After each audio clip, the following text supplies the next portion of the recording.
Assalamualaikum warahmatullahi wabarakatuh. Perkenalkan, nama saya Natasha dari program studi D3 Rekam Medis dan Informasi Kesehatan.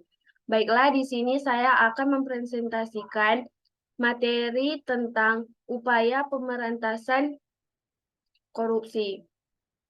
Poin yang pertama ada konsep pemberantasan korupsi. Dari pernyataan ini dapat dipahami bahwa sangat penting untuk menghubungkan strategi atau upaya pemberantasan korupsi dengan melihat karakteristik dari berbagai pihak yang terlibat serta lingkungan mana mereka bekerja atau beroperasi. Tidak ada jawaban konsep atau program tunggal untuk melakukan pemberantasan korupsi. Ada begitu banyak strategi, cara, atau upaya pemberantasan korupsi yang dalam dipilih oleh dilakukan suatu negara atau organisasi yang semuanya harus sesuaikan dengan konteks negara atau organisasi tersebut, baik itu konteks sosial politik, sosioekonomi, sosiokultural, serta konteks lainnya. Strategi pemberantasan korupsi juga harus disesuaikan dengan sifat-sifat masyarakat maupun organisasi yang dituju. Setiap negara, masyarakat, maupun organisasi harus mencari cara mereka sendiri untuk menemukan solusi pemberantasan korupsi. Poin yang kedua yaitu ada upaya penanggulangan kejahatan korupsi dengan hukum pidana. Kebijakan penanggulangan kejahatan atau yang biasa dikenal dengan istilah politik kriminal atau kriminal politik oleh G. Peter Hoynagius dibedakan sebagai berikut. Yang pertama yaitu ada kebijakan penerapan hukum pidana, criminal law application. Yang kedua ada kebijakan pencegahan tanpa hukum pidana yaitu prevention without punishment. Yang ketiga ada kebijakan untuk mempengaruhi pandangan masyarakat mengenal kejahatan dan pemindanaan lewat mass media, influencing views of society on crime and punishment through mass media atau media lainnya seperti penyuluhan, pendidikan, dan lain-lain tambahan dari penulis.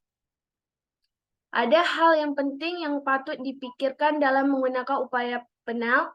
Hal ini didasarkan pada pertimbangan bahwa sarana penal memiliki keterbatasan dan mengandung beberapa kelemahan sistem negatif, sehingga fungsinya seharusnya hanya digunakan secara subsidiar. Pertimbangan tersebut, Nawawi Arif 1998 adalah yang pertama, dilihat secara normatif, sanksi pidana merupakan jenis sanksi yang paling tajam dalam bidang hukum sehingga harus digunakan sebagai utrium remedium obat yang terakhir apabila cara lain atau bidang hukum lain sudah tidak dapat digunakan lagi. Yang kedua, dilihat secara fungsional, pragmatis, operasionalisasi dan aplikasi menuntut biaya yang tinggi. Dan yang ketiga yaitu sanksi pidana mengandung sifat kontradiktif, paradoksal yang mengandung efek sampingan yang negatif. Hal ini dapat dilihat dari kondisi overload lembaga permasyarakatan.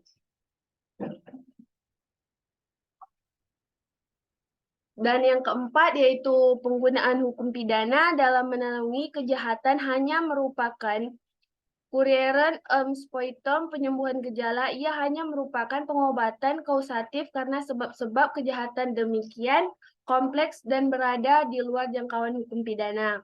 Yang kelima, ada hukum pidana hanya merupakan bagian kecil subsistem dari sarana kontrol sosial lainnya yang tidak mungkin mengatasi kejahatan sebagai masalah kemanusiaan dan kemasyarakatan yang sangat kompleks. Yang keenam, ada sistem pemindanaan bersifat fragmentair dan individual atau personal, tidak bersifat struktural atau fungsional. Yang ketujuh, ada efektivitas pidana hukuman bergantung pada banyak faktor dan masih sering diperdebatkan oleh para ahli. Dan poin yang ketiga itu ada berbagai strategi dan atau upaya pemberantasan korupsi. 4 jenis atau tipe menurut Caroline Klein Horsfulds.